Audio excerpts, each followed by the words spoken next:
بسم اللہ الرحمن الرحیم۔ السلام علیکم۔ سوال: قرآن مجید کی کس سورت کا ایک رکوع مکہ میں اور دوسرا مدینہ میں نازل ہوا تھا؟ جواب: سورہ مزمل کا ایک رکوع مکہ میں دوسرا مدینہ میں نازل ہوا تھا۔ سوال: وہ کون سی سورت ہے جس کے شروع میں بسم اللہ نہیں پڑھتے ہیں؟ جواب: سورہ توبہ کے شروع میں بسم اللہ نہیں پڑھتے ہیں۔ سوال: قرآن پاک میں کس خاتون کا نام آیا ہے؟ جواب: قرآن مجید میں حضرت مریم علیہ السلام کا نام آیا ہے۔ سوال: مریض کی دعا کس کی دعا کے مانند ہوتی ہے؟ جواب: مریض کی دعا فرشتوں کی دعا کے مانند ہوتی ہے۔ سوال: حضرت محمد صلی اللہ علیہ وسلم پر پہلی وحی کس دن نازل ہوئی تھی؟ جواب: ہمارے نبی پر پہلی وحی پیر کے دن نازل ہوئی تھی۔ سوال: باجماعت نماز پڑھنے کا ذکر کس صورت میں آیا ہے؟ جواب: باجماعت نماز پڑھنے کا ذکر سورۃ البقرہ میں آیا ہے۔ سوال: نماز کے دوران بچھو یا کوئی اور خطرناک جانور کے حملے کا خطرہ ہو تو کیا نماز توڑ سکتے ہیں؟ جواب: ایسی صورتحال میں نماز توڑ سکتے ہیں۔ سوال: دانتوں کے نیچے زبان کا آنا کس بات کی علامت ہے؟ جواب: جلد بازی کی علامت ہے۔ سوال: کس مخلوق کو اللہ تعالیٰ کا لشکر کہا جاتا ہے؟ جواب: فرشتوں کو اللہ کا لشکر کہا جاتا ہے۔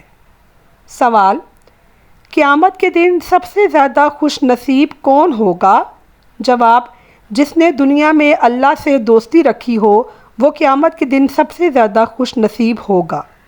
سوال: وہ کون سا عمل ہے جو ہر مصیبت کا حل ہے؟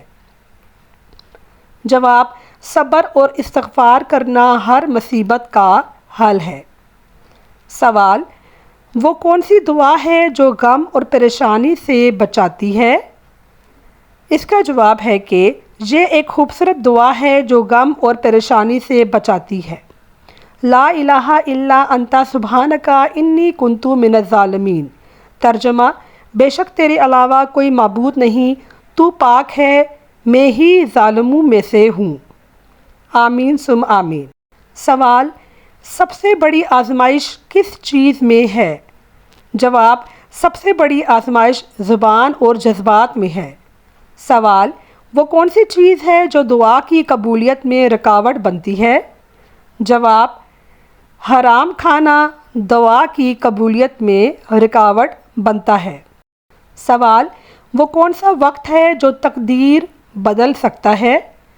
جواب: تہجد کا وقت وہ وقت ہے جو تقدیر بدل سکتا ہے۔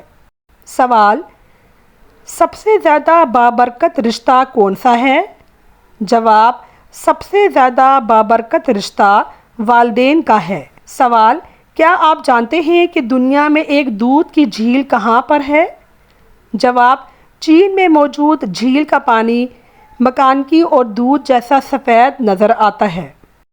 ایسا منظر پیدا ہوتا ہے جیسے پانی اور بادل آپس میں مل گئے ہوں۔ سوال: حلالہ کسے کہتے ہیں؟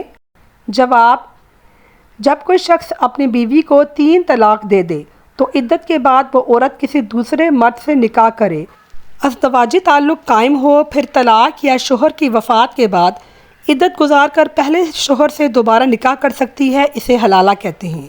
سوال: کیا حلالہ فرض ہے؟ جواب: نہیں، یہ فرض نہیں بلکہ ایک شرعی حکم کا نتیجہ ہے۔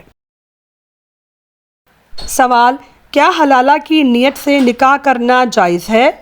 جواب: نہیں، اگر صرف پہلے شوہر کے لیے حلال بنانے کی نیت سے نکاح کیا جائے تو یہ گناہ اور حرام ہے۔ سوال: کیا بغیر ہم بستری کے دوسرا نکاح حلالہ بن سکتا ہے؟ جواب: نہیں، ازدواجی تعلق قائم ہونا ضروری ہے۔ سوال: کیا عورت اپنی مرضی سے دوسرا نکاح کر سکتی ہے؟ جواب: جی ہاں، عدت پوری ہونے کے بعد اپنی مرضی سے نکاح کر سکتی ہے۔